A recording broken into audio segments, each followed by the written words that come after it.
से अक्सर आप लोगों को बताना तो चाहते हैं उनकी ईद कैसी होती है, लेकिन वो आपको इतने शहर में एक्टिव नजर आते हैं, काम करने के बावजूद भी कुछ लोगों को शिकायतों का सामना बड़ा रहता है। बहुत शिकायतों का सामना रहता है, क्योंकि काम तो वो यकीनन अच्छा ही कर रहे होते हैं, लेकिन उन लोगों को वो काम अच्छा नहीं लग रहा होता। यकीनन लाहौर शहर की अगर हम बात करें तो काफ़ी चीज़ें भागदौड़ संभाली हुई है, काफ़ी चीज़ें देखनी पड़ती हैं। आज हमारे जो मेहमान अभी हमें ज्वाइन कर चुके हैं, डिप्टी कमिश्नर लाहौर मुदस्सिर रियाज साहब, सर बहुत शुक्रिया आपके वक्त का। कैसे हैं आप? ठीक ठाक हैं? बिल्कुल, अल्लाह का शुक्र जी। आपको बहुत बहुत ईद मुबारक। आपको भी बहुत बहुत सारी ईद मुबारक। साथ ही साथ इनके वैसे प्रोफेशन तो डिफरेंट है, लेकिन रहते साथ साथ ही हैं। वही मैं कह रही हूँ, साया कह देते हैं। साया कह देते हैं। राहुल इरशाद साहब जी हमारे सीनियर रिपोर्टर हमारे साथ मौजूद हैं। राहुल इरशाद साहब कैसे हैं आप? ठीक ठाक हैं? बहुत बहुत ईद मुबारक। आपको भी बहुत बहुत ईद मुबारक। और राव साहब इस तरह फील्ड में डीसी साहब के पीछे पीछे नजर आते हैं। आज राव साहब ने कहा डीसी साहब जा रहे हैं, तो मैंने ईद शो में भी साथ साथ ही बैठना है। बिल्कुल। अच्छा, आपको पता है कि हर जगह पर होते हैं, तो ईद शो में क्यों ना हो? बिल्कुल बनता है। इसी वजह से मसाइल भी लोगों के हल होते हैं कि हर जगह पे हम जाते हैं, दिखाते हैं और फिर मसाइल भी हल होते हैं। बिल्कुल। ये मीडिया का और डिस्ट्रिक्ट एडमिनिस्ट्रेशन का जो चोली दामन का साथ है, इसी की वजह से बहुत सारे इश्यूज आप देखते हैं कि आपको हल होते हुए भी नजर आते हैं। खास तौर पर आप लेना, काम वो करें, क्रेडिट आप लीजिए सारा है। मैं क्रेडिट ऑब्वियसली क्रेडिट जो डिस्ट्रिक्ट एडमिनिस्ट्रेशन का है वो उन्हीं को मिलेगा। हाईलाइट करने का क्रेडिट आप कहना चाह रहे हैं कि अगर आप हाईलाइट ना करें तो काम नहीं करते। ऑब्वियसली ये कहना वक्त होगा, लेकिन सर आप प्लीज़ बताइए, हमने देखा कि रमज़ान का ये माह मुबारक भी अगर हम देख लें, क्योंकि उसमें भी आपने काफ़ी रमज़ान सस्ता रमज़ान बाजार भी चलाए हुए थे, उनमें भी लोगों को रिलीफ दिया जा रहा था, उनमें लोगों को मैनेज करना भी एक बहुत बड़ी जिम्मेदारी थी। फिर वैक्सीनेशन सेंटर की जिम्मेदारियां भी आपने संभाली। तो ये सारा कुछ किस तरीके से हैंडल किया? और अब ईद पे भी आप आज यहाँ पे भी तशरीफ ले आए। हमने आपको पहले दिन इसीलिए नहीं बुलाया कि आपने पहले दिन भी खासे काम निपटाने हैं, तो दूसरे दिन थोड़ा सा फ्री हो जाए, तो हमने कहा आपको बुला लें। बिल्कुल, थैंक यू वेरी मच जी। जिस तरह राव साहब कह रहे हैं, सबसे पहले तो मीडिया के बगैर डेफिनेटली वो बहुत डिफ़िकल्ट होता है। हमें हम तक हर चीज़ तो नहीं पहुंच सकती, लेकिन एक इन्फॉर्मेशन, आंखें और कान होना बड़ा ज़रूरी है। सो मीडिया को हम उसी तरीके से लेते हैं। बड़ा पॉजिटिव एक जर्नलिज्म है ये, जो कि स्पेशली आपके जितने भी टीवी चैनल्स हैं और स्पेशली आपका टीवी चैनल सिटी 42, ये जिस तरीके से काम करता है, इश्यूज़ के बारे में, इश्यूज़ को दिखाना, फिर इश्यूज़ पे हम डेफिनेट जो हमें पता चलता है एक्शन लेते हैं उसके ऊपर। अब अगर आप बात करें रमज़ान की, रमज़ान इस दफ़ा बड़ा टफ था हमारे लिए। ईद तो डेफिनेटली इस दफ़ा मुख्तलिफ है कोरोना की वजह से, लेकिन रमज़ान बहुत मुश्किल था। ये जो टफ आपने कहा था, जो चैलेंजेस का सामना था, वो क्या चैलेंजेस थे? वो अनप्रेसिडेंटेड था इस दफ़ा, क्योंकि आपको पता है कि रमज़ान के अंदर बाजार के अंदर जो बाजार हमने लगाए थे उसमें चीनी का बहुत बड़ा इशू था। और अली हर रमज़ान बाजार में पहुंचे हैं, इसलिए बुरहान नहीं था, तो बुरहान नहीं था, तादाद चूंकि ज्यादा थी और लंबी कितारें जरूर रही। बुरहान चीनी की शॉर्टेज का मसला नहीं आया। नहीं, अब ये देखें ना, ओपन मार्केट में था, ओपन मार्केट में था, क्योंकि उन्होंने कह दिया 85 ही बेचनी है। अब दुकानदार कहता है कि भाई मैं अगर 110 बेचूंगा तो मैं पकड़ा जाऊंगा। उसने चीनी बेची नहीं, किसी ने बेची, जानने वाले को 110 दे दी। ये चल रहा था, मैं आपको और अभी भी ये चल रहा है। मैं थोड़ा सा बताता हूँ कि क्योंकि ये इंपॉर्टेंट है समझना। जी। जब ये चीनी का फैसला हुआ कि 85 की बिकनी है, उससे पहले ये 100-110 की बिक रही थी। बिल्कुल ऐसे ही। और ये रमज़ान से जस्ट 5-6 दिन 7 दिन पहले ये फैसला हुआ। जब ये 85 का फैसला ओपन मार्केट में किया गया, सेम टाइम रमज़ान बाजार में 65 रुपए का भी फैसला कर दिया गया। सही। सो प्रैक्टिकली स्पीकिंग एक आम शख्स ने 85 रुपए की चीनी कभी मार्केट से खरीदी ही नहीं थी। मार्केट से 110 की ही ले रहा था वो।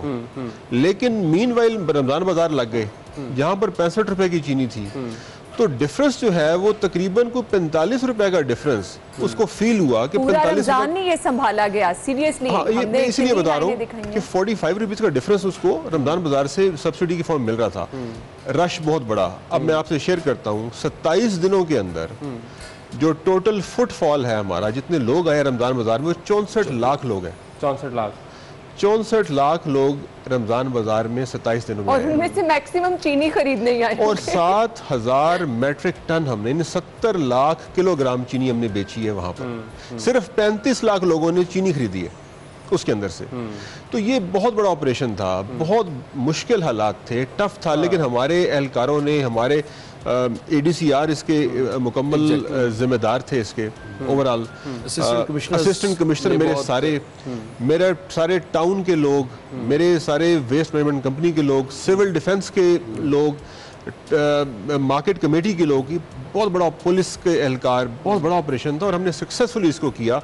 लाइंस आपको मिलेंगी क्योंकि लाइंस तो डेफिनेटली ये 45 रुपए का फर्क होगा तो लाइंस तो आपको लगेगी, लाइंस मिलेंगी एक गरीब आदमी के लिए, लेकिन हमने उनको फैसिलिटेट ऐसे कर दिया, हमने चेयर्स लगा दी वहाँ पर, उनको मैक्सिमम फैसिलिटेशन की। वो तो हमने देखा था, वो सारा मामला हम देख रहे थे, अदालती जो अहकामात भी आ रहे थे।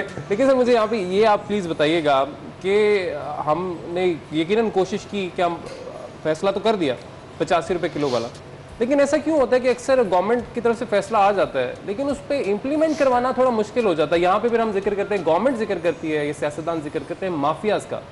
अब इसी में थोड़ा सा जिक्र मैं मुर्गी की कीमत का भी करूँगा कि रमज़ान से पहले शादियों का सीज़न, कहा कि डिमांड ज़्यादा है, इसलिए अली आपने ईद शो को टॉक शो बना दिया है। ऐसे ना करें, ऐसे ना करें, आप ईद के बाद भी इन इश्यूज पर बात कर सकते हैं। डीसी साहब नाम लेकिन ये थोड़ा सा जिक्र करना जरूरी है, 2 ब्रेकें पड़ी है, ईद पे बड़ी बातें करेंगे। लेकिन सर ये जो मुर्गी का रेट 450-500 के करीब, अब आपने कलेजी पोटा लेना है वो अलग बात है, लेकिन इतना ज्यादा कैसे हो गया? रमजान में तो इतना नहीं हुआ कभी भी। देखिए जो लाइफ स्टॉक है ना, जो मुर्गी है, मुर्गी की कीमतों का तयन गवर्नमेंट नहीं करती अभी तक। लेकिन वो जो डीसी साहब की एक लिस्ट आती है, हर वो लिस्ट होती है, वो रेट लिखा होता है जो कि उनकी एसोसिएशन खुद निकालती है। अच्छा, गवर्नमेंट का उसमें हम गवर्नमेंट उसको तयन नहीं करते। इनको कब उस कंट्रोल करने के लिए कुछ करना चाहिए? मैं वही आपसे अर्ज कर रहा हूँ, इसके लिए अभी मैकेनिज्म बनाने की कोशिश हो रही है कि ये हम टेक ओवर करें प्लीज। असेंशियल कमोडिटीज जो है ना, असेंशियल कमोडिटीज एक कानून के तहत चलती हैं। सो मुर्गियों के ऊपर गवर्नमेंट फैसला करेगी, अगर मुर्गियों को हमने कीमत का तयन हमने करना है तो फिर उस लिहाज होगा। चीनी के ऊपर जैसे आपने बात कर रहे थे, चीनी के ऊपर माफिया मौजूद थे। वो माफिया जो थे वो वाले थे जो कि सट्टे पर चीनी उठाया करते थे, जिनके खिलाफ कार्रवाई हुई। सट्टे पे कैसे उठाते थे? एक चीनी 80 रुपए की उसने खरीदी है मिल के अंदर से, वो पड़े वहां पर 100 रुपए की होगी, 25 पैसे किसी ने ऑफर कर दी, ऊपर 50 पैसे किसी ने ऑफर कर दिया, सटा चल रहा है वहां पर। तो एक्चुअल जो कीमत निकलती थी बाय वो 100 रुपए की निकल रही है, 20 रुपए की तो सारी वो सटे की कीमत है। मिडिल मैन पर सारे किस्म, मिडिल मैन नहीं, ये तो जुआ है, ये तो जुआ लग रहा था ना बेसिकली उसके ऊपर। तो मिडिल मैन कहाँ से आ गया? मिडिल मैन तो वो होता है जो कि मैसिव कार्रवाई आगे दे रहा है, ये तो करप्ट प्रैक्टिस है, तो उसके हाथ डाला गया है। जो पोल्ट्री है थोड़ा डिफरेंट केस है इसका। उसकी वजह यह है, पोल्ट्री का जो फ्लॉक है वो अगर 40 दिन में तैयार होता है, फ्लॉक जब तैयार हो जाए फिर वो रह नहीं सकता, बिल्कुल, फिर उसने मार्केट में आना ही आना है, उसकी सप्लाई आप रोक नहीं सकते, स्टॉक नहीं कर सकते, वो स्टॉक नहीं कर सकते, होल्ड नहीं कर सकते उसके स्टॉक को। सो जितनी सप्लाई हो रही है वो डिमांड के मुताबिक ही वो निकल रही है, उसकी कीमत देखनी पड़ेगी, कीमत कितनी होनी चाहिए। उसमें और बड़े फैक्टर्स हैं ऑब्वियसली कीमत बढ़ने के। फीड महंगी हो गई, जो फीड है पोल्ट्री की फीड महंगी हुई है, और बड़े फैक्टर्स हैं जो कि इसमें अमलदार इसका होता है इसका। लेकिन हमें डेफिनेटली इसके अंदर सोचना पड़ेगा, करना पड़ेगा, हुकूमत इस पे काम कर भी रही है। ठीक है, और इसमें काम जल्दी होना चाहिए, क्योंकि बहुत सारे लोग, हमने कुछ ईद से पहले भी 2-3 दिन जो कवर किया, लोग कह रहे थे कि जी वो तो कुछ खरीद नहीं पाए, कि रमजान के बाद अगर ईद के स्पेशल मौके पर कुछ अच्छा बना सके तो इस महंगाई की वजह से लोग बेचारे बहुत परेशान नजर आए। खैर, हमारे मेहमान हमारे साथ मौजूद है, ब्रेक लेते हैं, ब्रेक के बाद कुछ बात होगी। राव साहब ने कहा ईद वाली बातें नहीं होंगी, ईद वाली बातें भी कर लेते हैं, लेकिन ब्रेक के बाद।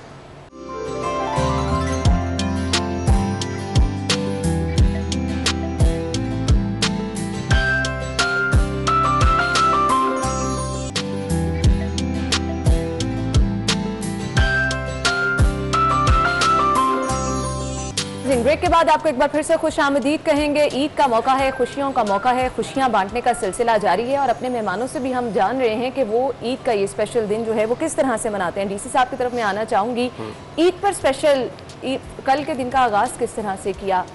खास से आप बिजी नज़र आए पूरे रमज़ान में भी, ईद के रोज़ भी ऑब्वियसली आपकी कुछ ना कुछ तो ड्यूटीज़ होती होंगी, किस तरह से आगाज़? लेकिन फैमिली के लिए टाइम कैसे निकालते हैं? ड्यूटी बहुत टफ है आपकी, वो तो बेशक, लेकिन फैमिली के लिए टाइम निकालना भी ज़रूरी है, उसके लिए क्या करते हैं? देखिए, ऑब्वियसली ईद का जो मौका होता है उस पर लोग मिलते हैं आपस में, और फैमिली के लिए टाइम लाजमी हम निकालते हैं, लेकिन ये ईद मेरे लिए थोड़ी सी मुख्तलिफ इसलिए है कि मेरे वालिद साहब का क्योंकि इंतकाल हुआ अभी चंद दिनों पहले, तो हमारे लिहाज से वो थोड़ा सा ये इस दफ़ा ईद मुख्तलिफ है, उनके बगैर ईद कर रहे हैं, पहली दफ़ा ऐसा हुआ है। आमीन। सो वालदा जो है उनका बहुत हमें ख्याल रखना पड़ता है इस सूरत हाल के अंदर। सो वालदा के साथ रहे और साथ जो फैमिली अपनी है, बच्चे और फैमिली सबके साथ मिलजुल के हम ईद मनाई है, लेकिन ऑब्वियसली वो वाली खुशी नहीं हम उसको मना सके उस रेफरेंस से, उस लिहाज से जो कि पहले किया करते थे। इसके अलावा जनरली जो हालात है वो आपको पता है कि शहर के अंदर लॉकडाउन की सूरत हाल भी मौजूद है। लोगों से हम रिक्वेस्ट कर रहे हैं बार बार, मैसेज भी हमने रिकॉर्ड करवाया कमिश्नर साहब हमने और CCPO DIG ऑपरेशन और CTO साहब ने कि आप घर से कम बाहर निकलें इस ईद पर, मिलना जुलना कम से कम करें, गले ना मिलें बिल्कुल भी, और इसके साथ साथ अगर आपने ईद मुबारक कहना है तो कोशिश करें फ़ोन पे ईद मुबारक कह लें, क्योंकि हालात बड़े मुख्तलिफ है। ऐसी सूरत हाल पैदा होगी ना, किसी से हाथ ना मिलाओ, माइंड कर जाते हैं कि भाई हाथ क्यों नहीं मिलाया। अच्छा, मुझे लगता है अब काफी हद तक लोग समझ भी गए हैं इस चीज़ को। काफी हद तक अब समझे हैं। राहुल साहब, आप से भी हम जानना चाहेंगे, यकीनन जिसने इन्होंने जिक्र किया ना, लोगों को समझाने की कोशिश करते हैं, आप भी क्योंकि रिपोर्टिंग करते हैं, लोगों से जाके जब SOPs की खिलाफ वर्जी कर रहे होते हैं तो पूछते हैं क्या मजे का जवाब तो शेयर करें कि क्या क्या सुनने को मिलता है कोरोना से रिलेटेड। कोरोना शोरोना नहीं है, कोरोना कुछ नहीं है, ये कोई कोरोना शोरोना नहीं है, एवं ही आप लोग मास्क पवाते सन। तो ये एक जनरल अगर आप शहर में परसेप्शन लोगों में पाया जा रहा है, ये है काफी हद तक। आप अब अगर ईद से कबल तो खैर लॉकडाउन रहा और उससे पहले जब से मास्क की पाबंदी हुई तो मोर देन 85%, जबकि प्रीवियस ईयर जब सूरत हाल ज्यादा खौफनाक थी तब हमने देखा इतना इम्प्लीमेंट नहीं हुआ कि कोई 90% तक लोगों ने मास्क पहने हो।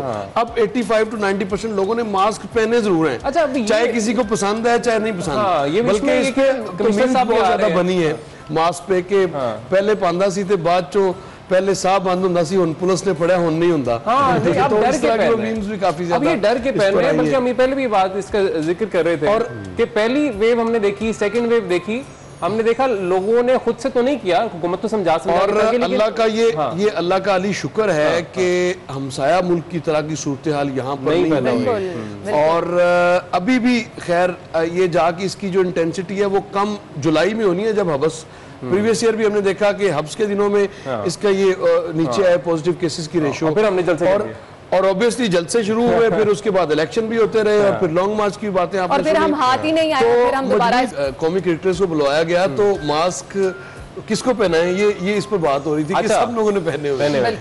तो हमने लास्ट टाइम मोहम्मद हफीज और आकिब जवेद हमारे साथ थे, हम गए मार्केट के अंदर मास्क देने के लिए, बहुत अच्छा तो वो आगे बंदे मिल नहीं रहे थे इसको मास्क दें, किसको पहनाएं, तो बहुत डिफिकल्ट होता है। लेकिन अगेन मैं इसमें गवर्नमेंट की भी जिम्मेदारी है, लेकिन मीडिया भी अपना जिम्मेदारी पूरी कर रहा है, 100% पूरी कर रहा है, मैं कोई शक की बात नहीं है, लेकिन साथ साथ लोगों की जिम्मेदारी, अपनी जिम्मेदारी है ना, लोगों की जिम्मेदारी। अच्छा, लोगों की जिम्मेदारी है। राव साहब बड़ी खबरें बताते रहते हैं कि डिस्ट्रिक्ट गवर्नमेंट की ये नाअहली है, ये नहीं किया, ये नहीं किया। अब आपकी जॉब ऐसी है, जितना मर्जी सारे रमजान में भी आप एक्टिव रहे, ईद के दिन भी आप घर से बाहर रहे, अपनी ड्यूटी सर अंजाम देते रहे, लोगों को खुश करना बड़ा मुश्किल है। कभी लगा नहीं कि ये मैं कहाँ आ गया हूँ? नहीं, लोगों को तो आप खुश नहीं कर सकते, ऑब्वियसली आप सब लोगों को खुश नहीं कर सकते। इसके लिए एक हमारे दोस्त हैं, उनका बड़ा मशहूर मुहावरा है जो मैं आपको जरूर कहूँ कि म्यूनिसिपल सर्विसेज जो है ना वो थैंकलेस जॉब है, थैंकलेस जॉब है। ये राउंड द क्लॉक है, आप राउंड द क्लॉक भी करेंगे तो फिर कोई ना कोई मसला आ जाएगा, तो ये इसी तरह ही है। डीसी साहब, आपको नहीं कभी लगा कुछ और होना चाहिए? मैं आपको बताऊं कि किसी चीज को अच्छाई बयान करना ये मुश्किल काम होता है, नुक्ता निकालना बहुत आसान काम होता है।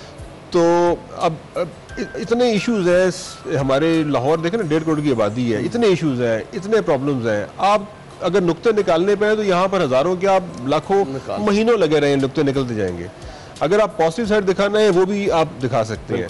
तो अब ये तो इनिशिएटिव होता है कि फ्रैंकली ये मीडिया का इनिशिएटिव होता है या पब्लिक का इनिशिएटिव है, वो कौन सी चीज दिखाना चाह रहे हैं। सो हम कोई साहब आप गलत चीजें दिखाते हैं, ऐसे तो ना किया करें। नहीं, वो भी जरूरी है, वो इसलिए जरूरी है कि वो अगर नहीं दिखाएंगे तो हमारी चीज अगर आंख से ओझल होती है, हमें मौका मिलता है उसको बेहतर करने का।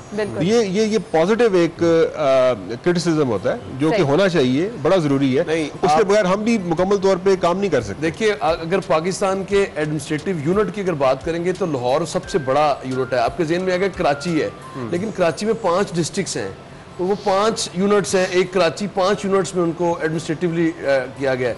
लाहौर की 1.25 करोड़ की आबादी है और 1.25 करोड़ से 1.5 करोड़ की आबादी है। यहाँ पे ये एक ही डीसी और एक ही ऑब्वियसली कमिश्नर तो होना ही एक है, लेकिन 5 तहसीलें साथ में। अब इसकी एडमिनिस्ट्रेटिव पॉइंट ऑफ व्यू से अगर आप देखेंगे तो इसके बहुत ज़्यादा इश्यूज आ भी सकते हैं। फ्यूचर में आपको इसको करना है एडमिनिस्ट्रेटिव ग्राउंड पर, आपको इसकी डिवीजन करनी है डिस्ट्रिक्ट्स की। 2-3 मतलब बात हुई है कि 6 अजला कर दें ताकि वर्कलोड किसी हद तक वर्कलोड कम हो और लोगों को सर्विस डिलीवरी जो है वो उनके अपने एरिया में मिले। अब रायवंड का बंदा अगर उसको डिस्ट्रिक्ट कचहरी आना है तो रायवंड कहाँ पे है, या शादरे के लोगों ने इधर आना है, या इसी तरह से काना के लोगों ने आना है इधर। यानी कुछ मसाइल शहर बड़ा होने की वजह से भी, आबादी ज्यादा होने की वजह से भी। यार ब्रेक का कहा जा रहा है, हम ब्रेक लेते हैं, ब्रेक के बाद जब वापस आएंगे तो गुफ्तगू का सिलसिला आगे। फिर काम की बातें नहीं होंगी, आप काम की बात नहीं कर रहे, बिल्कुल नहीं कर रहे। ब्रेक के बाद आपको ज्वाइन करते हैं।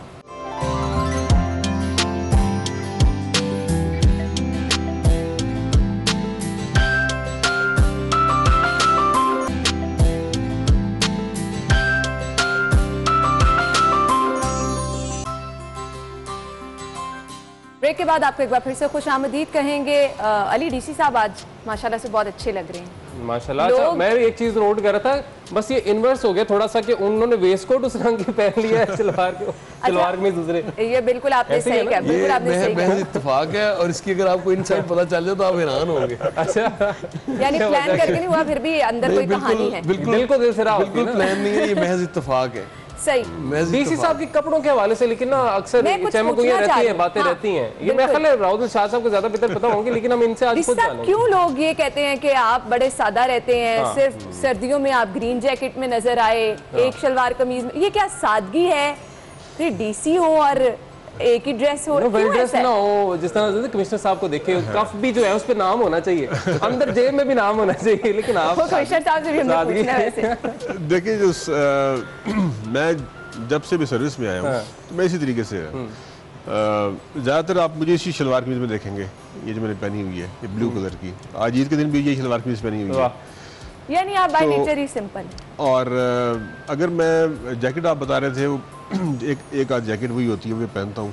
सो मैं ये समझता हूँ कि आप सादगी में भी बहुत से काम कर सकते हैं। ज़रूरी नहीं है कि आपको हर टाइम वेरी वेल ड्रेस रहने की ज़रूरत है। वेरी वेल ड्रेस की बात कर रहा हूँ। और हमने देखो लोगों से मिलना होता है, आम लोगों से मिलना होता है। अब आम लोगों से मैं ये नज़रिया मेरा ये है कि जब आम लोगों से मिलते हैं तो अगर आप बहुत ज़्यादा वेल ड्रेस होंगे तो बहुत बिग बैरियर क्रिएट हो जाता है गरीब आदमी के साथ। वो देखें, ये आप फिर और तरफ लेके जा रहे हैं। नहीं, हर किसी की अपनी पर्सनालिटी। साहब माशाल्लाह बड़ी अच्छी पर्सनालिटी उनकी है और वो अपना उनका एक स्टाइल है। अच्छा सर, डीसी साहब ये बताएं, शादी होगी आपकी?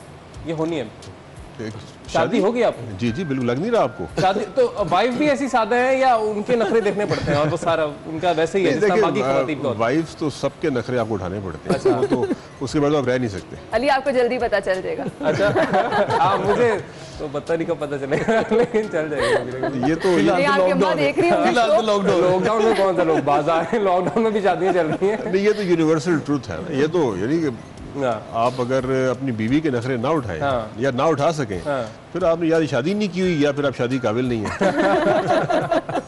ये कुछ चीजें होती हैं जिंदगी में बहुत ज्यादा जरूरी होती है। अच्छा डीसी साहब, मुझे ये बताइएगा, ये तो हमने ऑन लाइटर नोट बात की और वाकई कुछ लोग होते हैं उनकी पर्सनालिटी इस तरह से होती है, सिंपलिसिटी को ज्यादा प्रेफर करते हैं। अब क्या शुरू से ही ऐसे थे? जब आप किसी ओहदे पे पहुंच जाते हैं, फिर डीसी हो, कभी सोचा नहीं कि कुछ अब पर्सनालिटी में चेंज भी लेकर आना चाहिए? नहीं, मैं frankly university I was very casual. University के टाइम में इनफॉर्मल भी ना कहें, कैजुअल की बात करें, I was very casual in my dressing specially. मुझे पता नहीं होता था मेरे ड्रेस कहाँ पड़े हुए हैं, अच्छा। किस जगह पर है। यूनिवर्सिटी में हॉस्टल लाइफ थी हमारी। और लेकिन अब तो वाइफ आ गई ना, इसलिए बेहतर हो गए, इसलिए बेहतर हो गए। अच्छा, बेहतर हो गया, बहुत बेहतर हो गया, अभी बेहतर हो गया। सो ये चंद चीज़ें हैं। और लेकिन जॉब में आकर और शादी के बाद वैसे भी चेंज आती है तमाम। लेकिन आपको एक लाइफस्टाइल अपना बनाना पड़ता है। आप चेंज भी करते हैं लाइफस्टाइल अपने आप को, लेकिन मैं तो उसमें बल्कि सब कुछ काफ़ी कुछ हो गया हुआ था, लेकिन बहरहाल कोविड की वजह से वो चलिए जी, इंशाल्लाह हालात जैसे बेहतर होंगे, शहर लाहौर की रौनकें जो हैं वो इसी तरह से दोबाला होंगी। डीसी साहब, खाने पीने के शौकीन हैं? जी मैं बिल्कुल आई एम फूडी, मैं खाने पीने का बहुत शौकीन हूँ। बना भी लेते होंगे क्योंकि हॉस्टल में रहे हैं ना। मैं हॉस्टल में रहा हूँ और साथ में ऑस्ट्रेलिया में भी हॉस्टल में रहा हूँ। अच्छा। स्टार्ट में 1-2 महीने, लेकिन मैं अच्छे अंडे के अलावा कुछ नहीं बना सकता। फरमाइशी खानों में क्या बनवाते हैं कह के?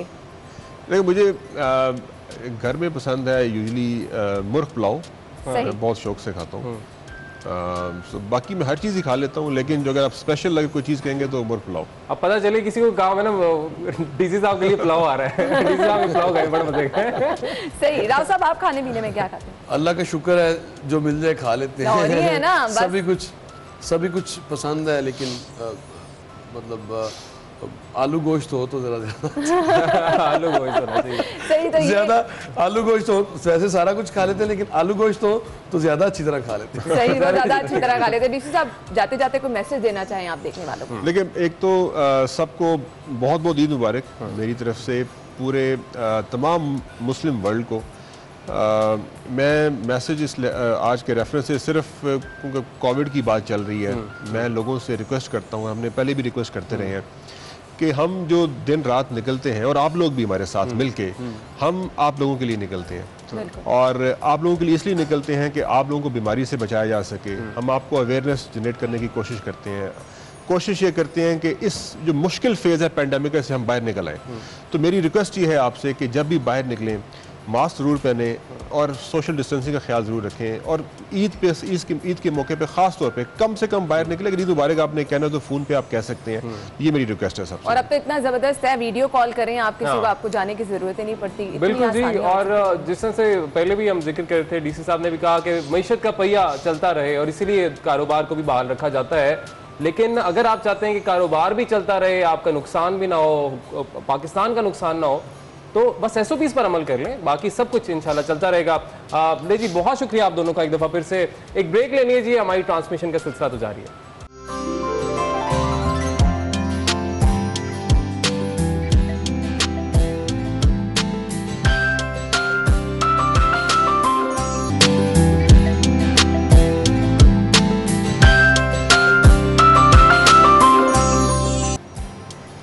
वेलकम बैक नाज़रीन। ब्रेक के बाद एक दफ़ा फिर से आपको खुशामदीद कहेंगे।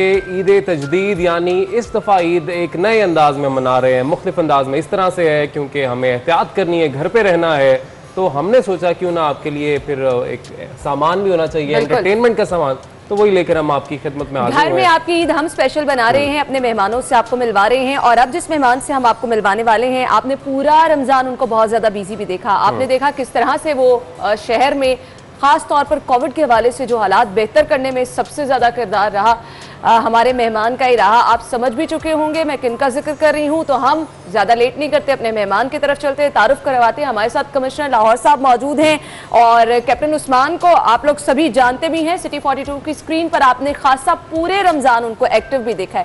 उनके साथ दुर्र नायाब मौजूद हैं। तो आगाज़ कर लेते हैं सबसे पहले कैप्टन उस्मान साहब से। अस्सलाम वालेकुम। जी अस्सलाम वालेकुम। ईद मुबारक। क्या हाल चाल है आपके? बहुत बहुत मुबारक हो, आपको भी बहुत बहुत मुबारक हो। Thank you very much. Thank you so much. Eid का पहला रोज़ रहता है जी कैप्टन उस्मान साहब, क्योंकि हम देखते हैं कि इस दफ़ा ईद भी थोड़ी सी मुख्तलिफ गुजरी एहतियात के हवाले से। आप तो रमज़ान में ही पूरा महीना इसी चक्कर में लगे रहे, लोगों को कहते रहे एहतियात कर लें, किसी ने वैसे नहीं की तो फिर ज़बरदस्ती भी करनी पड़ी, सख्ती भी करनी पड़ी उन्हीं की बेहतरी के लिए।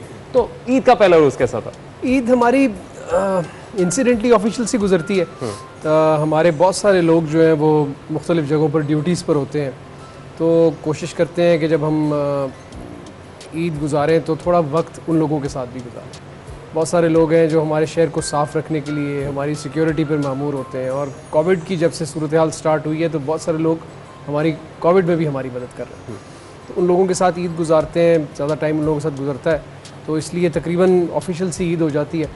तो लेकिन मज़े की बात यह है कि अगर आप ये एक्टिविटी ना करें और लोगों के साथ इस तरह से वक्त ना गुजारें तो शायद मज़ा भी नहीं आता, क्योंकि आपने पूरा महीना एक माह रमज़ान के अंदर मेहनत की होती है। इस रमज़ान में हमारे लिए चैलेंजिंग ये था कि हम लोगों ने पिछले साल से ज़रा थोड़ा सा डिफरेंट था इसलिए कि पिछले साल रमज़ान बाज़ार नहीं लगे और कोविड की सूरत हाल तकरीबन ऐसी ही थी, बल्कि इससे कम थी। इस दफ़ा बहुत ज़्यादा सूरत हाल ख़राब थी, लेकिन जनरली इसी तरह की रिस्ट्रिक्शंस थी। टूवर्ड्स द एंड मार्केट्स खुल गई थी ईद से पहले, अदरवाइज़ तकरीबन लॉकडाउन वाली सूरत हाल रही। इस दफ़ा चैलेंजिंग ये था कि ज़्यादा इन्हिसार SOPs की अमल दरामद पे था। लॉकडाउन भी बीच में कुछ रहे, कुछ वीकडेज ऐसे थे जिसमें मार्केट्स वगैरह बंद करनी पड़ी। ओवरऑल हमें एक देखने को मिला कि लोगों ने अच्छा रिस्पांस दिया, और जिस तरह आपने ख़ुद भी जिक्र किया अपने ओपनिंग पैराए में कि जहाँ पे लोगों ने खुद से कंप्लायंस नहीं की वहाँ कंप्लायंस करवाई गई। डिफरेंट ये था कि पिछले साल इतनी सूरत हाल ख़राब नहीं थी, इस दफ़ा सूरत हाल बहुत ज़्यादा ख़राब थी। जो थर्ड वेव है वो बहुत ज़्यादा इंटेंसिव है with respect to the first 2 waves. Last year इन्हीं दिनों में फर्स्ट वेव थी हमारे पास, और ईद के फ़ौरन बाद हमारे केसेस में बहुत ज़्यादा इजाफा हो गया था, बल्कि 17-18 जून को हमारी पीक थी फर्स्ट वेव की। इस दफ़ा भी उसी तरह की सूरत हाल एक्सपेक्टेड थी, और लेकिन मैं शुक्रिया अदा करूँगा तमाम ट्रेडर्स का, तमाम जितने भी स्टेक होल्डर्स हैं, सिर्फ ट्रेडर्स नहीं बल्कि तमाम जो स्टेक होल्डर्स हैं उन्होंने बड़ा कोऑपरेट किया, इंतज़ामिया के लोगों ने बड़ा मदद की।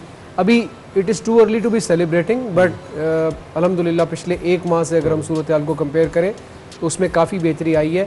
लेकिन पिछले साल जो जून वाली सूरत हाल थी उससे अभी भी हमारे केसेस का जो नंबर है वो ज़्यादा है। So we still have a lot to do, अभी भी मजीद मेहनत की ज़रूरत है और मजीद SOPs पे बदलाव। बिल्कुल जी, जिस तरह से कैप्टन उस्मान ने कहा ना कि हमने इस दफ़ा काफ़ी सख्ती भी की ताकि लोग अपनी जान की हिफाजत करें, SOPs पर इम्प्लीमेंट करें, लेकिन ये इनको यकीनन क्रेडिट जाता है क्योंकि हमने भी देखा जो फैक्चुअल बात है, मैंने इस हवाले से बल्कि ट्वीट भी किया था, आपको याद होगा नहीं होगा, कि जब से कैप्टन उस्मान ने एज ए कमिश्नर चार्ज संभाला हमने देखा कि सख्ती कि जी अब मास्क जो नहीं पहनेगा तो सख्ती होगी, FIR भी कटेगी, और सिर्फ ये बातों की हद तक नहीं था, फिर हमने अमली तौर पर देखा भी, और फिर हमने बाजारों में भी देखा जिस तरह से पुलिस ने गश्त किया। और इस दफ़ा वो पिछली रिवायत नहीं थी रही कि बस कहने की हद तक, इस दफ़ा वाकई लोगों से अमल दरामद करवाया गया, वक्त की पाबंदी करवाया गया। हमने कैप्टन उस्मान साहब को देखा है, अफ्तारी उन्होंने रोड पे की है, तो आपके साथ जो मुंसलिक लोग हैं वो तंग नहीं आ जाते कि आपकी वजह से उनकी अफ्तारी भी खराब हो रही है? ड्यूटी टाइमिंग, ठंडे कमरों में बैठ के लोग अफ्तारियां करने के आदी होते हैं। बात ठीक है आपकी, लेकिन जब आप इन्वॉल्व हो जाते हैं ना तो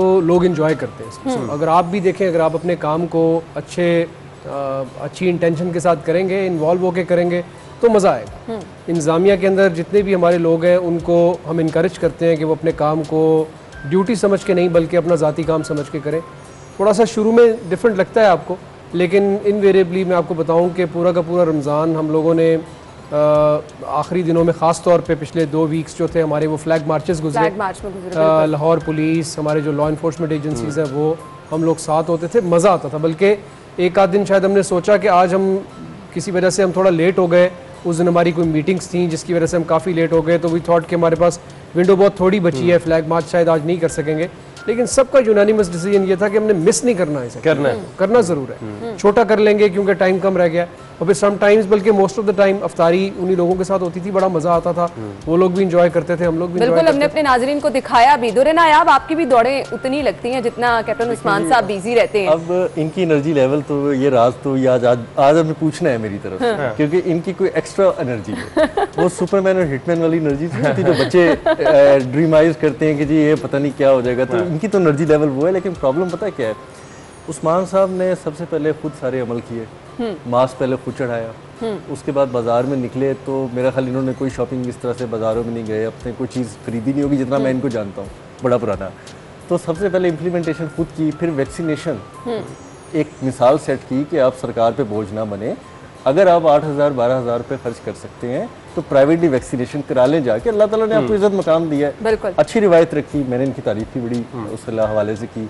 तो जब तक आपका फादर ऑफ सिटी हम कमिश्नर को कहते हैं, वो जब तक खुद कोई मिसाल सेट नहीं करेगा ना तो अवाम नहीं करेंगे। और यही वजह है कि इनके जितने भी SOPs पे अमल दरामद है 60 to 70% लोगों ने किया है, कबूल किया है। अगर ये ना कर रहे होते और सिफारिशें लोगों की मान रहे होते, लोगों को ईज़ कर रहे होते, जिनकी दुकानें, जिनके बिजनेस, जिनके बड़े बड़े डिपार्टमेंटल स्टोर्स, शादी हॉल्स बंद किए हैं, अगर खोल रहे होते तो कोई अमल दरामद ना करता। फितरी अमल है, अपने ऊपर इम्प्लीमेंट किया, अपने दोस्तों की सिफारिशों को रद्द किया तो कामयाब। अच्छा, इसमें मेरा जो एक सवाल है ना, वो मैंने पहले DC साहब से भी किया था, वो भी आए थे हमारे पास, आज ही ट्रांसमिशन में आए, उनसे सवाल ये किया था कि हम इंतजार करते हैं कैप्टन उस्मान आएंगे तो हमने सख्ती करनी। मिसाल मैं तो हमारे वही सामने पूछने 3 वाली थी, दीगर आपने जो ममालिक डिफरेंट है। क्या किया कि वाकई आपने उन्हीं एसओपीज को पहले भी इंप्लीमेंट कराया जा रहा था, अब कैसे आपने क्या डिफरेंट किया कि लोगों ने मास्क पहनना शुरू कर दिया? मैंने पहले भी आपको इशारा दिया है कि काम इंसान समझ के दिल से करे तो खुद ब खुद बाकी सारी फोर्सेस आपके साथ हो जाए। सही। मैंने इंसिडेंटली यहाँ आने से पहले हेल्थ डिपार्टमेंट से सूरत हाल को किसी और एंगल से, किसी और लेवल से देखा। बिल्कुल ये जितने भी लॉकडाउन सारे लोगों ने देखा होगा, बल्कि आप लोग इंतजार करते थे कि जी हेल्थ डिपार्टमेंट नोटिफिकेशन निकाले। बिल्कुल वहाँ पे बैठ के ऑर्डर साइन करना और मौके पे उस ऑर्डर को इम्प्लीमेंट कराने में जमीन आसमान का फर्क है। जिस वक्त हम ऑर्डर साइन कर रहे होते हैं, हम ये अज्यूम कर रहे होते हैं कि आज मैंने ये हुक्मनामा जारी कर दिया तो कल सुबह सो के उठेंगे तो सारा का सारा हुक्मनामा इम्प्लीमेंट हो रहा होगा। बिल्कुल हम ये अज्यूम करते हैं, यकीन जानिए कि हम ऐसे अज्यूम करते हैं, लेकिन देयर इज अ लॉट जो कि उस ऑर्डर के साइन करने से लेके किसी दुकान वाले के पहुंचने तक और उसकी इम्प्लीमेंटेशन करने तक इसके दरमियान में बहुत बड़ा गैप, एक्चुअली वो बड़ा चैलेंज होता बहुत है, बड़ा उसको गैप है। implement और उस कराना। गैप को कवर करने के लिए हमें मीडिया में अवेयरनेस के टूल्स को यूज़ करना है, सोशल मीडिया को यूज़ करना है। और फिर जिस तरह दूर नायाब ने कहा, एक तो बात है कि आप पहले लोगों को बताएं कि कल सुबह कौन सा ऑर्डर होगा इनफील्ड, और दूसरा फिर ये कि वो अमलन करके दिखाएं। अगर मैं आपके कहने पे कोई एक रेस्टोरेंट खोल देता हूँ या आपके कहने पे कोई एक दुकान सील नहीं करता या उस पर नरमी करता हूँ, तो फिर मुझे पूरे शहर में किस फेस के साथ मैं बाकी लोगों के ऊपर जुल्म करूंगा? ये जुल्म ही है ना जी, कि हम एक नॉर्मल जिंदगी के दस्तूर को रोक रहे हैं, किसी मकसद के लिए रोक रहे हैं। और अगर किसी शख्स को नजर आए कि मेरी दहलीज पर तो ये कानून है, उसकी दहलीज पर नहीं है, तो ना वो मेरे कानून की इज्जत करेगा ना मेरी इज्जत करेगा। तो ये गो के ये मुश्किल काम है, लेकिन इसके अलावा दुनिया में कोई तरीका नहीं है कि आप लोगों को साथ मिलाएं। यहाँ ये कानून ऐसा कानून नहीं था कि मेरे पास 50 पुलिस वाले थे और एक वायलेटर था। ये कानून तो ये था कि यहाँ लाहौर की 13 मिलियन आबादी थी और चंद लॉ एनफोर्समेंट एजेंसी के लोग थे। हर शख्स ने मास्क पहनना था, हर बंदे को उठा के जेल में डाल नहीं सकते आप।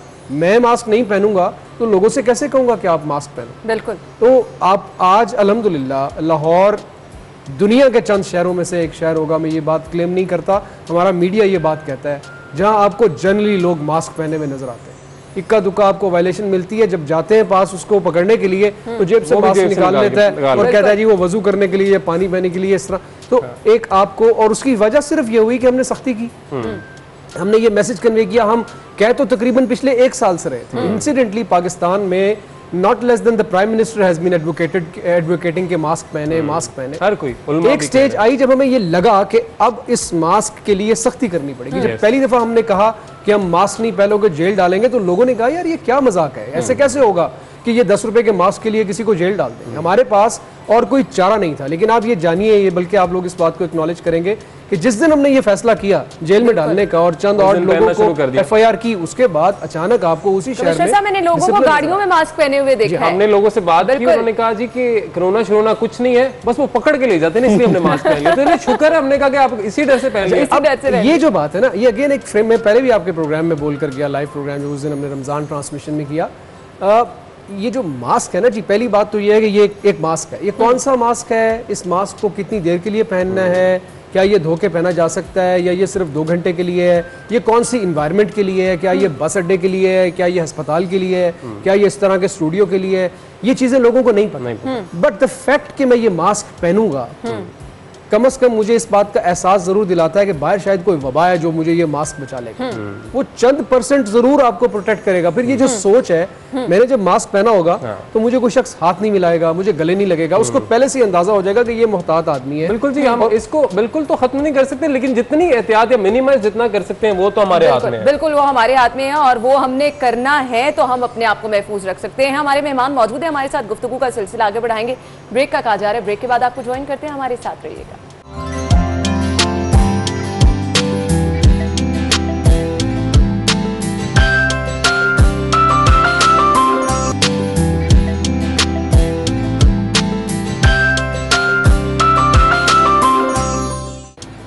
ब्रेक के बाद आपको खुश आमदीद कहेंगे। सिटी 42 की स्पेशल ई ट्रांसमिशन जारी है। अली, काम की बातें बड़ी हो गई हैं। आप कुछ कमिश्नर साहब से उनके बारे में जान लेते हैं। लोग जानना चाहते हैं कि इतना सारा काम करके भी आप इतने एक्टिव कैसे नजर आते हैं। कमिश्नर साहब, दिन काम, मीटिंग्स, मीडिया पे भी आप टाइम देते हैं, उसके बावजूद इतने एक्टिव कैसे नजर आते हैं? मेरा ख्याल है एक्टिव होना तो शायद इंसान की फितरत में होना चाहिए, क्योंकि हम कोई ना लेकिन कोई काम करके आप थक जाते हैं, सारा दिन काम करके। आपको अगर अपने काम में मज़ा आ रहा हो ना तो आप काम करके थकते नहीं है, बल्कि आपका काम आपकी एनर्जी होता है। सही। एक काम के बाद दूसरे काम में आप खुद ब खुद शौक से अगर कर रहे हो तो वो एनर्जी होती है। यस, ऑब्वियसली आपको एक इंसान को ख़ास नींद चाहिए और ज़रूरी है आपकी सेहत के लिए, लेकिन यकीन जानिए कि अगर आप अपने काम को दिल लगा के कर रहे हो तो आपको कई दिन भी नींद नहीं आती। मुझे याद है चंद काम ऐसे भी किए हैं जहाँ 3-3, 4-4 दिन नींद नहीं आई। ज़बरदस्ती भी अगर किसी ने सोने को कहा है तो वो नींद नहीं आती। ये सिर्फ इन्वॉल्वमेंट से ये चीज़ें आप समझ सकते हैं। आप लोगों ने भी किया होगा, बहुत सारी ऐसी असाइनमेंट्स की होंगी जहाँ आप लोग मिल के अगर इन्वॉल्व होकर काम कर रहे हैं तो वो उस टीम के अंदर फिर आप देख रहे होते हैं कि आप रातें भी जाग रहे हैं, दिन भी जाग रहे हैं।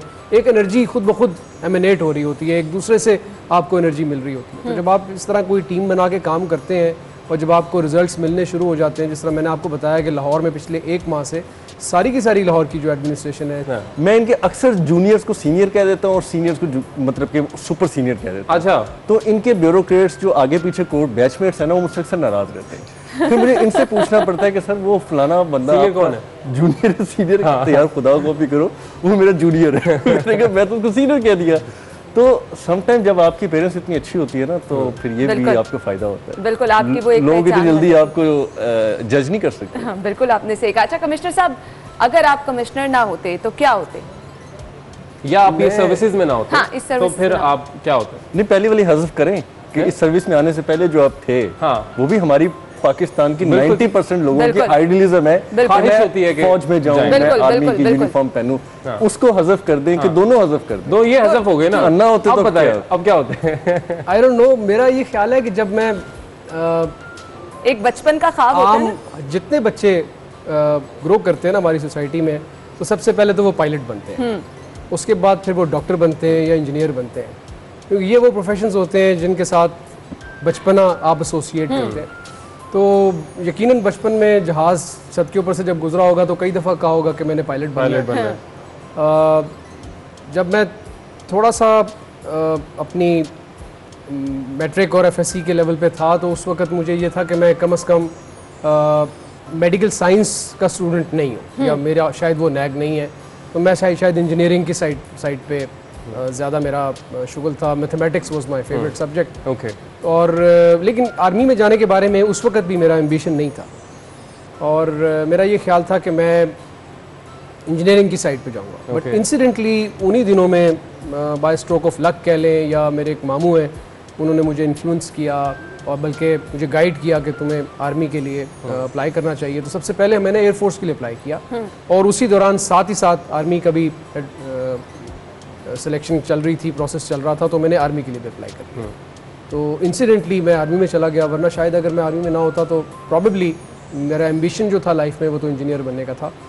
और उसके बाद जब मैं आर्मी में गया तो फिर ये लगा कि शायद आर्मी में ही ज़िंदगी गुजरेगी और शायद इससे आगे पीछे कुछ नहीं होगा।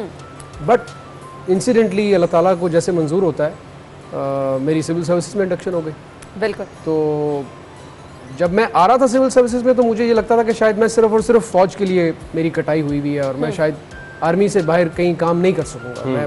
मुझे ये थोड़ा सा एडजस्टमेंट प्रॉब्लम रहा कुछ अर्सा। मुझे ये लगा कि शायद मुझसे गलत डिसीजन हो गया, लेकिन फिर अब ये लगता है कि शायद इस जगह पर जो अल्लाह ताला ने अपॉर्चुनिटी दी वो शायद आर्मी में ना मिलती।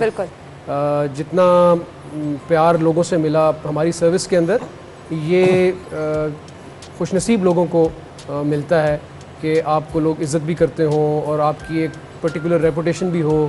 तो मैं जितना अल्लाह ताला का शुक्र अदा करूँ उतना कम है। मेरा ख्याल है मुझसे ज़्यादा कंटेंटेड आदमी कोई ज़िंदगी में नहीं होगा। बिल्कुल बिल्कुल। एंड फिर लाहौर जैसे शहर में 2 दफ़ा आके उसी एडमिनिस्ट्रेटिव पोजीशन की, सुपीरियर एडमिनिस्ट्रेटिव पोजीशन पे काम करना मेरे लिए तो एजाज़ की बात है। और मैं हर वो लम्हा, हर वो दिन इस सोच के साथ गुजारता हूँ कि दोबारा शायद ये मौका नहीं मिलेगा। तो जितना ज़्यादा आप वैल्यू एडिशन कर सकें, जितनी ज़्यादा नेकियां और लोगों की दुआएं समेट और वो आपके काम से नजर भी आता है कि किस तरह से आप जिम्मेदारी से अपना काम निभा रहे हैं। नाज़रीन, हम ब्रेक लेते हैं, ब्रेक के बाद हम अपने मेहमानों के साथ गुफ्तगू का सिलसिला आगे बढ़ाएंगे। हमारे साथ ही रहिएगा।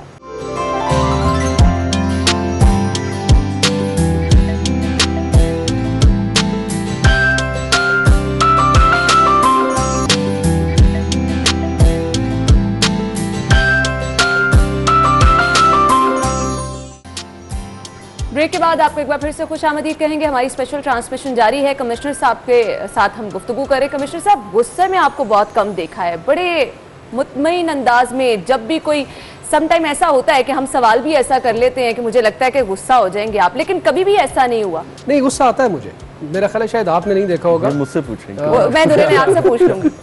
गुस्सा आता है, शायद मैं आप लोगों की वजह से थोड़ा ट्रेन हो गया हूँ, अब मैं इजहार शायद कम करता हूँ या उस तरह से पकड़ा नहीं जाता, वरना गुस्सा मुझे आता है और काफ़ी ज़्यादा आता है। किन बातों पे आता है? दुल्हन आपसे अगर कोई परफॉर्म ना कर रहा हो, सही तरीके से काम ना कर रहा हो, सिस्टम इस तरह का है कि मेरे जो अपने आप को मतलब मैं इस तरह का बना हुआ हूँ कि जो चीज़ मैंने अपने लाइंस ऐसे ड्रॉ कर ली हैं, अब उन लाइंस को जब कोई ट्रेस पास करता है तो फिर मैं डिस्टर्ब होता हूँ।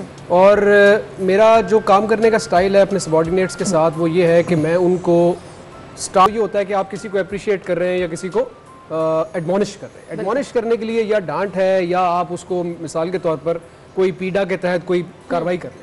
हमारा जो अकाउंटेबिलिटी का प्रोसेस है वो इतना स्लो है कि उस प्रोसेस से ना आप कोई इम्पैक्ट अचीव कर सकते हैं, बिल्कुल, ना किसी ने सुधरना होता है। तो मौके पे फिर गुस्सा करने के अलावा कोई ऑप्शन ही नहीं बचती। तो वो गुस्से में ये होता है कि चार और लोग सुन रहे होते हैं तो शायद कोई शर्म की वजह से कि यार बेइज्जती हो जाएगी, चलो काम करके चले जाते हैं, तो थोड़ी सी इंप्रूवमेंट आ जाती है। अदरवाइज शायद ये इतना अच्छा तरीका नहीं है, यकीनन ये अच्छा तरीका नहीं है डांट डपट वाला। हमें प्रोफेशनली काम कराना चाहिए, बट इंसिडेंटली मजबूरी बन जाती है आपकी ये स्टाइल ऑफ गवर्नेंस बात है। कमिश्नर साहब, as a husband, as a father कैसे हैं, ये हमारे नाज़रीन के साथ शेयर कीजिए। मैं तो यकीनन आपके सामने यही कहूंगा कि दुनिया का सबसे अच्छा हस्बैंड और दुनिया का सबसे अच्छा फादर हूं। ये बात तो आप लोगों को मेरे बच्चों से और मेरी वाइफ से पूछनी चाहिए।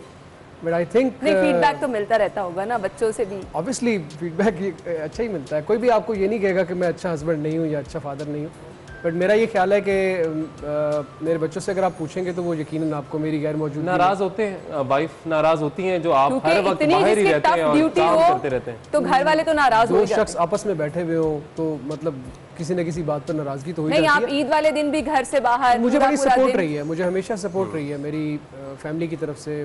बल्कि आपको बताऊं, नेचर ऑफ जॉब इस तरह की है, पहले भी लाहौर में रह कर गया हूँ कि कई दिन बच्चों से मुलाकात नहीं होती। फैमिली आपको मतलब इंतज़ार कर रही होती है कि जी आएंगे, बैठेंगे, बात करेंगे, कई दिन नहीं मुलाकात। मुझ तो उसमें यही होता है कि आपको एक अच्छा इन्वायरमेंट, एक अच्छी सपोर्ट चाहिए होती है। तो मैं लकी हूँ कि अल्हम्दुलिल्लाह मुझे अल्लाह ताला ने एक बहुत सब्र करने वाली वाइफ दी है और प्यार करने वाली वाइफ दी है। इसी तरह जो मेरे बच्चे हैं वो मेरे लिए बहुत बड़ी सपोर्ट है। अब तो माशाल्लाह बड़े हो गए, जब छोटे भी थे तब भी दे वर नेवर डिमांडिंग। मैंने शायद आपके शो में पहले कभी बताया भी होगा, जब मैं डीसीओ था, कि उनको ईदी मिलती है तो वो मुझे दे देते हैं कि बाबा ये आप रखें। जबरदस्त। तो इस तरह के बच्चे हैं शरीफ से हमारे। अब अभी भी वो उनका जो बैंक है वो मैं ही हूँ, मतलब उनको कोई ईद वीद मिलेगी। हालांकि अब वो बड़े हो गए, ओ लेवल ए लेवल में आ गए, लेकिन अभी भी उनकी इस तरह की कोई रिक्वायरमेंट्स नहीं है। तो अल्लाह का बड़ा शुक्र है। इसका क्रेडिट भी आपको ही जाता है क्योंकि घर में बच्चों के लिए पेरेंट्स ही होते हैं जिनको मॉडल होते फॉलो हैं, करते हैं, तो इसका क्रेडिट मेरे ख्याल से आपको ही जाता है। फ्री टाइम में क्या करते हैं? वैसे तो मुश्किल से ही आपको टाइम मिलता होगा। कोई ड्रामा, फिल्म, गाने शाने का शौक है? टाइम नहीं मिलता, यकीनन नहीं टाइम मिलता, लेकिन मैं कोशिश करता हूँ कि रोज़ाना अगर मुझे कोई चीज़ कॉम्प्रोमाइज़ करके भी कुछ करना पड़े तो मैं एक्सरसाइज ज़रूर करता हूँ। सही। वो मेरा आप समझ लेंगे एक फेवरेट हॉबी है। और ड्रामा तो पता नहीं गाते कब भी देखा था हैं last। जी? गाते भी हैं आप? नहीं, गाना गाना पसंद है? गाना फ्री टाइम में नहीं होता गाना। नहीं, लेकिन गाते हैं आप, ये भी हमें कैसे पता चला कि आप गाते भी हैं? किसी ज़माने में गाता था, देखा, पता चल गया ना। एक आध दफ़ा आपके शो में भी गाया हुआ है। तो लेकिन ये है कि वो वक्त नहीं मिलता है। नूरन, आप मुस्कुरा रहे हैं, कुछ कहना चाह रहे हैं? असल में ना मुख्तलिफ टाइम पे होता था ना, कभी ये डीसी जब होते फारिग होते तो मैंने इनके पास इनके कैंप ऑफिस में चले जाना, तो इन्होंने कोई ना कोई गैजेट खोला होता था, पेचकस पकड़ के ना, और सामने यूं टेबल पे उन्होंने फाइलें एक तरफ रखी हैं, साथ ही ना कोई, मतलब वो इंजीनियर अभी भी है? तो मेरा ये ख्याल है हाँ कि ये बहुत अच्छे कोई रोबोटिक इंजीनियर, कोई मैकेनिकल इंजीनियर बनेंगे। अगर ये ना आते तो ये मैकेनिकल इंजीनियर होते। और इनकी ये भी एक आदत थी बहुत ज़्यादा कि आपकी मैं गुस्से वाली बात करूँ कि इनकी जो आदत है ना, वो इनको साहिब हैसियत लोगों में बड़ा गुस्सा चढ़ता है अगर वो कोई रूल फॉलो ना करें या कोई ट्रेस पास करें किसी चीज़ पे या कोई बात ना माने। मैं पिछले दिन उनके दफ्तर गया तो एक बहुत बड़े आदमी को जो है ना बहुत ही ज़्यादा डांट पड़ रही थी। मैं बाहर जब खड़ा सुन रहा था तो सारे लोग बड़े डरे हुए थे और बड़े घबराए हुए थे। मैं अगर अंदर चला गया, अंदर जाके माहौल देखा तो मैं भी एक दफ़ा घबरा गया। तो मैं पिछले सोफे पे बैठ गया। जब वो साहब गए, मैंने कहा जी कौन थे? तो कहते कि बस एक बहुत बड़े बैंक के बहुत ही बड़े आदमी थे और ये कोई बात मान नहीं रहे थे तो फिर उनको मुझे इस तरह समझाना पड़ा। मुझे दुख भी हुआ वही बातें सारी करते हुए। तो डेफिनेटली फील्ड में इंसान है, इंसान के अंदर जज्बात होते हैं, उसको बाद में दुख होता है, लेकिन मजबूरी होती है, आप उसको कर नहीं सकते। और ऐसी जब कमिश्नरी आपके पास हो और वो भी कमिश्नर लाहौर हो, मेरे ख्याल पंजाब की सबसे पावरफुल कमिश्नरी लाहौर की है, और वो कमिश्नर ही नहीं जो लाहौर का हो कि विजिलेंट या आपको मार्केट में नजर ना आए, ये एक मिथ है। इससे पहले जितने भी कमिश्नर रहे हैं कहीं ना कहीं उनमें ये कमी रही है, और मैंने बहुत मरतबा ये चीज़ अच्छा, इनसे पहले तो वैसे sorry to cut you off, इससे पहले हमें कमिश्नर्स का नहीं पता होता था, हमें डीसी साहब का पता होता था। वज़ीर आला बाज़-औक़ात बहुत हद तक ये मैसेजेस देते रहे हैं इनसे पहले बहुत सारे कमिश्नर्स को कि आप नजर आया करें, आप निकला करें, आप बाहर जाएं, जाके देखें कि ये ट्रेंड भी इन्होंने चेंज किया है। अब वक्त की क्योंकि दुनिया कमी है, अब सवाल तो बहुत सारे थे, लेकिन वो मुर्गी वाला सवाल मैं इनसे नहीं करूंगा क्योंकि मुर्गी वाला सवाल मैंने डीसी साहब से किया, गाने वाला सवाल उन्होंने कहा कि हम इस पे काम कर रहे हैं, गवर्नमेंट कोशिश कर रही है कि इसमें स्टेक होल्डर्स के साथ बैठ के किसी तरीके से कम लाए, क्योंकि वाकई ज्यादती है। और कैप्टन उस्मान साहब जब आप आए थे लोगों की बड़ी उम्मीदें थी का मौका है, इतना खुशी का मौका है, ऐसे भी लोग घरों में बैठे बाहर जाने का तफरीक तो है नहीं, इसके लिए सब बहुत टाइम है। अपना कोई फेवरेट गाना गुनगुना दे। रात कली एक ख्वाब में आई और गले का हार हुई, सुबह को जब हम नींद से जागे आँख उन्हीं से चार हुई, रात कली एक ख्वाब में आई और गले का हार हुई। आपके फैंस ने ये स्पेशल हमारे शो में देखी है आपका। आंखें बंद करके वही खनक, वही पिच जो किशोर साहब की थी, वही, और सुर भी पूरे, ताल भी, सब कुछ। और अब देखिए, अब इनकी जितनी एडमिनिस्ट्रेशन है ना, वही क्लिप निकाल किशोर सुबह करेगी। पहले भी ऐसा होता रहा है मेरे साथ आपके student. Thank you so much commissioner साहब, आपके वक्त का बहुत बहुत शुक्रिया। दुर्रन नायाब, आपके वक्त का भी बहुत बहुत शुक्रिया। जी तो नाज़रीन, इसी के साथ ही सिटी 42 की स्पेशल ई ट्रांसमिशन अपने इख्तिताम को पहुंची। दिन भर आपको बहुत सारे मेहमानों से भी मिलवाया, लेकिन आपको जो मैसेज देने का असल मकसद ये था, वो ये था कि आपने घरों में ही रहना है, अपने आप को महफूज रखना है, ताकि आप खुद भी महफूज रहें, आपके प्यारे भी महफूज रहें। बिल्कुल। और 2 दिन आपने बड़े अच्छे तरीके से जी गुजार लिए एहतियात के साथ। तीसरा दिन भी आपने कोशिश करनी है एहतियात का दामन हाथ से नहीं छोड़ना। आज के लिए मैं इजाजत दीजिए जी, अपना ख्याल रखिएगा। अल्लाह हाफिज।